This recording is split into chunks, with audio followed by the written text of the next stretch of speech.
Luke Skywalker once remarked that if there's a bright center to the universe, Tatooine is the planet farthest from it. Despite this, Tatooine appears quite often in Star Wars media, finding itself relevant to galactic events far more than a backwater world of its kind would seem to merit.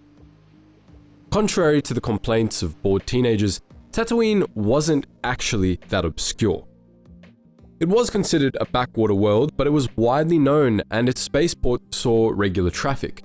Nonetheless, Tatooine was little populated and mostly barren, and its significance in galactic history was mostly a matter of luck or circumstance.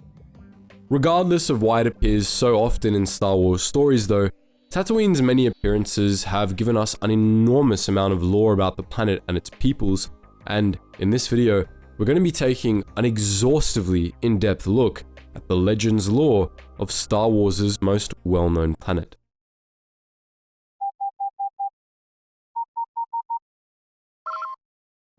Attention, Sergeant on deck!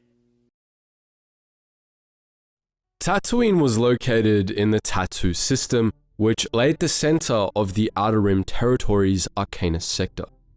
The Arcanus sector was pretty typical as far as Outer Rim sectors went, mostly a mix of backwater mining worlds, little-known Rhodian and Bothan colonies, and a handful of Hutt throne worlds, with some more reputable trading outposts thrown in for good measure. At the time of the prequel trilogy, the Arcanus sector was at least ostensibly part of the Republic, governed from Arcanus on the Corellian Run, a major trade route that ran along the sector's trailing edge.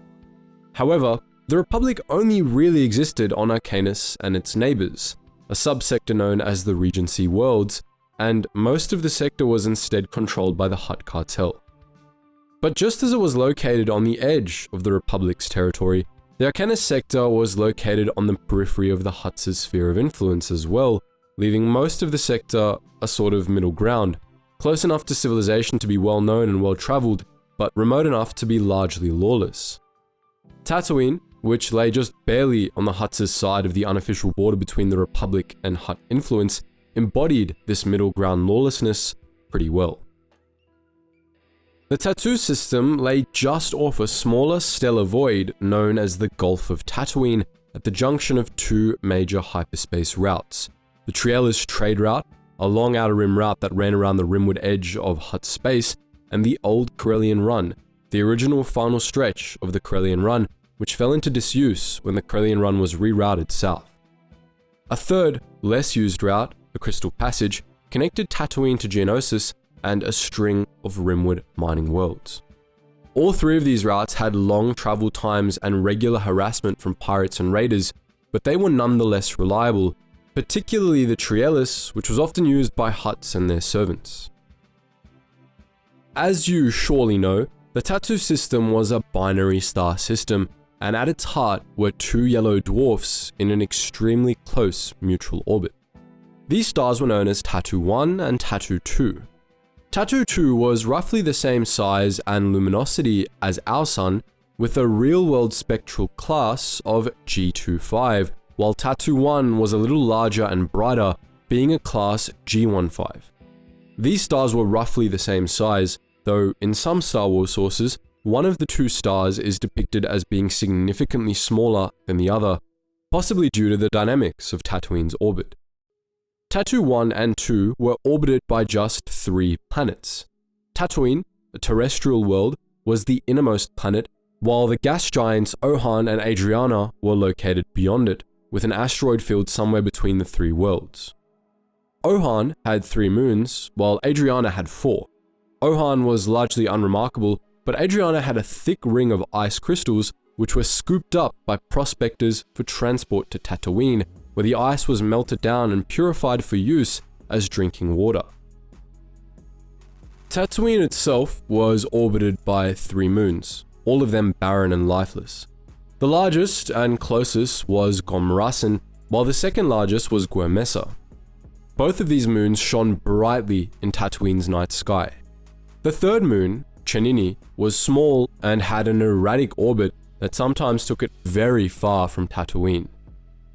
In addition to these natural moons, a few artificial satellites were built over Tatooine over the years, though none were particularly noteworthy or long-lasting. Tatooine was a terrestrial planet with roughly standard gravity and a breathable nitrogen-oxygen atmosphere. It was a bit smaller than Earth is, with a diameter of 10,465 kilometers. A Tatooine day was 23 hours long, and a Tatooine year was about 304 local days.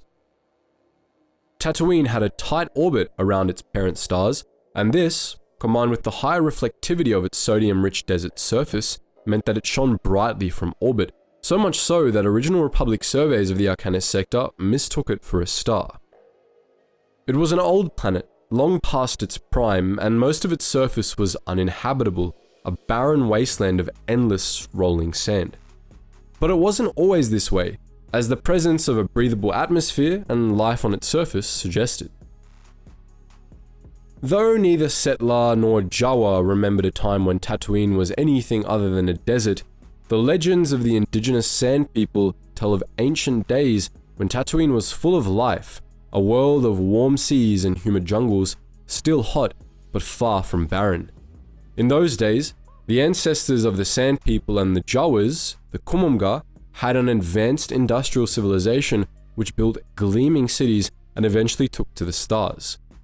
But this attracted the attention of a much greater interstellar civilization, an infinite empire ruled by a pitiless people the Sand People remembered as the Builders. The Builders conquered Tatooine and enslaved its people, exporting Kumumga slaves for use in various projects across the infinite empire. They turned Tatooine into a strip mine, digging up its natural resources for use in their war machine. The Kumumga's cities were torn down and hauled off, and the scrap was melted down in the Builders' war forges. But after centuries of occupation, the Builders were weakened by a plague, and the Kumumga saw their chance. They rebelled against the occupiers, sabotaging their ship and resource harvesting machines and fighting to drive them from Tatooine's surface. With the Builders weakened by the plague, the Kumumga were victorious, and the Infinite Empire was forced to abandon its occupation. As they did so, however, the Builders carried out an orbital bombardment of Tatooine, utterly destroying the planet's surface. Oceans were boiled away and the jungles burned to ash. Tatooine's once rich soil was melted into glass, which, over the millennia that followed, was ground down into sand. The planet was transformed from a thriving, living world to a barren desert, but the Kumumga survived. They had anticipated the bombardment and hidden their civilians in deep caves, where some of them were able to survive until the surface was habitable again. The same was true for a number of other species, flora and fauna alike. In the years after the bombardment, life slowly returned to Tatooine, but the planet was never as it was. The ancient legends of the Sand People were true. The Kumumga had been enslaved, and Tatooine had been glassed by the Rakata, the rulers of the ancient Infinite Empire. It's likely that the Sand People's version of the tale simplified some aspects. For instance, it was speculated by HK47 that the environmental destruction Tatooine suffered began before the bombardment as a result of the Kumumga's industrial activities and the Rakata's destructive strip mining, though the bombardment was certainly the final blow. Nonetheless, the core of the legend remains true. In the 25,000 years since the end of the Rakatan occupation, direct evidence of the bombardment vanished, but indirect signs of it remained.